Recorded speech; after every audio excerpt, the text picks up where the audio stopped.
Dragon Ball Daima is GT 2.0 after all? Well, maybe, maybe not. We're going to get into that as well as all of the other Dragon Ball Daima news that just dropped and some leaks slash rumors that kind of reinforce Geekdom 101 as being a credible leaker in the community, because some people are still saying that he's not credible because of past events that have occurred, but I think he's got a really proven track record with the Daima reputation. So let's just go ahead and get into that, but first we have a brand new article in the Dragon Ball official site that revealed the names of these new characters and showed off their designs a bit more clearly. So they're looking really cool here. Let's just go ahead and get into cast interviews where they had their name revealed. So Goma, he already had his name revealed. Shotaro Morikubo will be playing him. He says, "I've been familiar with Dragon Ball for a long time, and I remembered back in the days when the manga and anime started. So to have the opportunity to be involved with it made me really happy. I thought, I get to be in this. This series production was extravagant, so please enjoy the grand story and cast. Goku and company are in for a wild ride this time." Then we have Degasu finally revealed with the name. Now this is something that Geekdom mentioned in one of his streams or videos. I can't remember which one it was. So this is another thing that kind of lends to his credibility. Played by Junya Inoki, he says, "It was a while after my audition that I learned I had been chosen, so it was quite a happy surprise for me, and I thought, I actually got the role. It was quite a happy surprise for me. Toriyama-sensei wrote the story himself, so the Dragon Ball from up to now is being passed on to a new Dragon Ball for the Reiwa period, and it feels like the Dragon Ball level is at 100%. I think everyone from children to adults will enjoy this, so I hope you'll all watch it." And that's another thing that he mentioned there, from children to adults. That has to do with the time slot, which we will also get into. I already addressed the time slot situation in a previous video, but I will go ahead and mention that again later on in this video because it's kind of relevant to what we'll be talking about. And then Dr. Erinsu.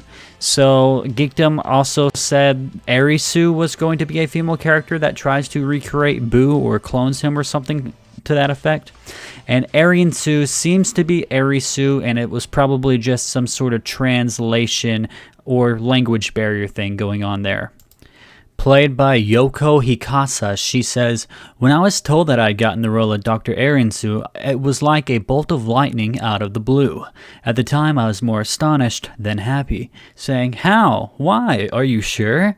I've watched Dragon Ball since I was a child, and to see it remain a frontline anime even to this day makes me hope that Dragon Ball will continue 20 or even 30 years down the road. I think it will.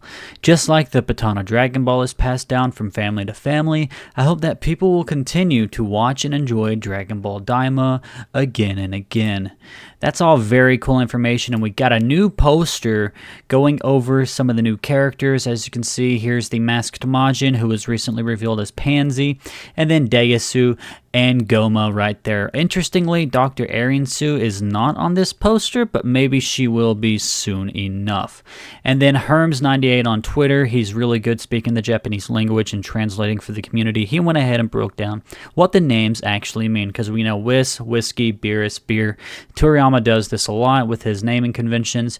He says, just as Zamasu and Gowasu were both named after fancy/obscure Japanese verbs for to be, Degasu comes straight from a polite copula verb, i.e. a fancy way to say is, while Erinsu was a verb for to exist, used by Edo-era harlots, the more you know. So apparently with Erinsu taking the same naming convention as Degasu, is that an implication that she is somehow connected to the Demon Supreme Kais? That's interesting theory for thought. I mean, they both have the pointy ears and same skin tones, so that's very interesting that her name actually is connected to his in some way, like it follows the same naming convention as the other Supreme Kais. That's interesting. And Geekdom posted this on X. He says, 5 days ago on my Dragon Ball Daima final trailer breakdown, another lucky guess. Man, I should play lottery with this luck. And no, she is not an angel, just has similar hair to one. I'll tell you more soon. So this is basically Geekdom addressing people that are doubting his claims and his rumors and his information. Like I said, you can doubt it, but it's pretty reliable at this point. If you deny the credibility of it, I mean, you're free to your own opinion, but let's just see what he has to say. Let's go back 5 days ago. Like Whis and Vados. Now, I don't know for sure if that's who it is, but I believe this character's name is like errands or something like that, arenes, something like that. I could be totally off because I'm literally basing this off of memory of a conversation. Wait, what does that say right there? Dr. Arinsu? That's right, Irinsu, and he went ahead and made another tweet saying, 2 months ago I revealed in this video that a new character named Arisu would create a new wannabe Majin Buu. Arisu is Dr. Arinsu, but the language barrier was a bit off. Again, basically what I was saying.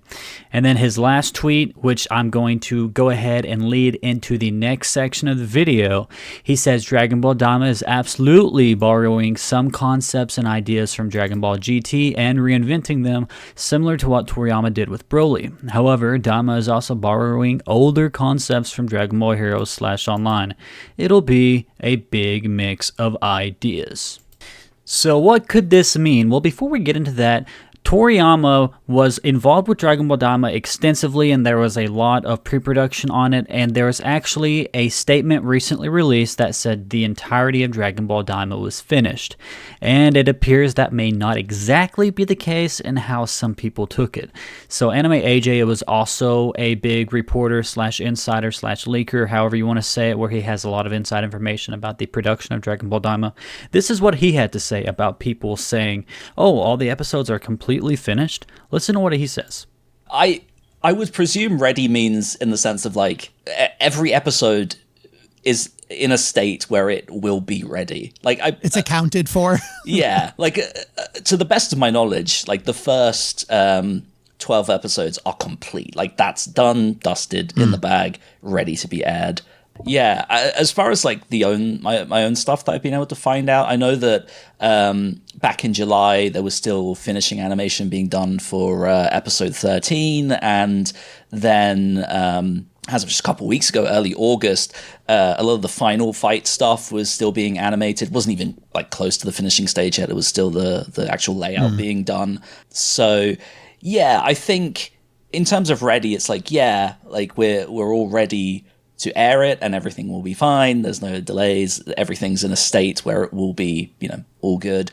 I think it's partially my own fault a little bit with some of the hearsay that's gone around. I remember saying back towards towards the start of the year, I think it was, I'd said that there were, I think 15 or 16 episodes, I think in the bag, I'd said, which I guess is very easy to take that in the same way that people take all the episodes are ready, all the episodes are complete, as everything's finished. Like fully recorded, fully animated, scored. Yeah, when I guess what I probably should have said is that like 16 episodes are like in the midst of production right now. Back at the start of the year, storyboards were complete and stuff. So yeah, it's like it's been a continuous production over all of that time, and continues to be a continuous production. And I get. So yeah, he basically just goes on to explain more about that. But yeah, basically Dragon Ball DAIMA is not completely finished yet, guys.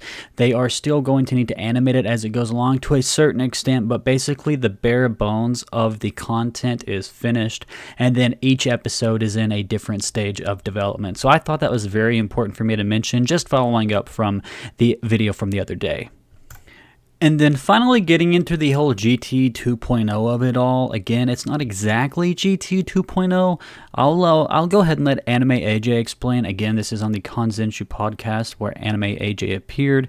I'll just go ahead and let him answer this and then provide some further speculation on it. Yeah, so I guess the best way to put it is that, well, how do I put this? I think the closest thing I could think of was how Toriyama sort of looked at the original Broly story and then kind of like conjured up this whole new thing where it's like, oh, I'm now going to include minus elements, and oh, we're back on Earth now, and there's these characters of Chilai and Lemo, and like there's a loose concept to it. Like we still have like green Broly hair and that kind of thing, and Paragus, being killed and stuff. Like there are some common elements there, but it's still very much a new story. I guess from what I understand of DAIMA's plot so far, it's that there are some elements, some ideas. It's almost that meme that people always say about GT. It's like, oh, great ideas, bad execution. Yeah. It sort of, to me, it sort of feels like, they've gone, okay, adventure vibes, cool. Here's this thing cool, let's take that and like change it a little bit, tie it into this new story. Like, it's not gonna be like, you're not gonna get like a new version of Baby or a new version of Super 17, but it's like, it's some of those small concepts and ideas that have been taken and extrapolated and turned into a new story that I think fans of GT will look at it and go, oh, that's that thing, fine, cool. And yeah, you sort of go from there. So yeah, I thought that was interesting and kind of reminded me of this post where Geekdom said Tomigami is the name of either one of these or the group, and then he went on to expand on that, saying from his understanding they're all called Tomigami with numbers 1, 2 that probably correspond to the Dragon Balls, and they are guarding Dragon Balls, not the Earth ones. A lot of people were looking at this and saying this is very Shadow Dragon inspired, so I do think there's a lot of credence to that whole thing that AJ is saying about taking elements from GT, but it's not explicitly GT 2.0. It's kind of like how he took elements from other things Toriyama did, like from Broly, or like, for example, Gogeta, I think if you're watching this video, you know exactly what I'm talking about whenever I'm saying that Toriyama would take elements from other things and add his own twist to it, like how he did his own version of Bardock. So he kind of took elements from the Bardock special but made his own Bardock. So he's kind of taking elements from GT but doing his own GT. And to say his own GT still isn't exactly correct, because I'm pretty sure this isn't going to be like his version of GT, but just taking some elements of it. So that's basically all the information for today. Again, some of this came from the Kanzenshu podcast. Go ahead and check them out. I didn't want to like play a long extended clip of it because I want to give you guys a reason to go over there and like their videos, because they do stream a lot on the Kanzenshu podcast. So they actually have several entries in the podcast, so you can go ahead and check them out. I really do enjoy their videos. I was actually listening to this today and having a good time with it, so I hope you guys do check them out. Anyways, that will be it for this video. I just wanted to go ahead and get the latest DAIMA information out of the way. I also want to thank you guys for the latest video. 18,000 views, lots of comments, some new subscribers coming in, so welcome, welcome, welcome. This YouTube thing is not really a side hustle. It's really just a hobby, just for fun.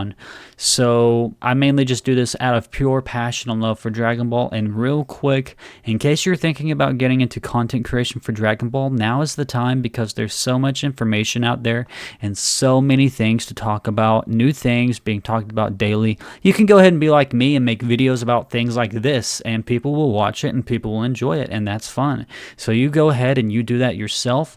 And if you're like a Dragon Ball casual fan, I would caution you don't do that, because when it comes to making a YouTube channel, you have to focus on one particular subject and go ham on it. Just dedicate your whole channel to one thing, whether it's Dragon Ball or Star Wars or Star Trek or whatever, and you have to have the mindset of, do I love this thing enough to talk about it for the rest of my life?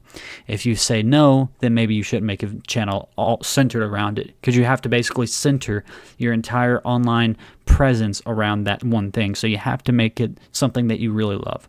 So if you really love Dragon Ball, now is the time to get into Dragon Ball content creation, because it's a fun time, people are excited, and it's just a blast for me. So yeah, guys, thanks for watching this video. If you enjoyed, make sure you leave a like, comment down below, and subscribe to stay up to date with all things Dragon Ball news and commentary, and I will see you in the next one. Peace off.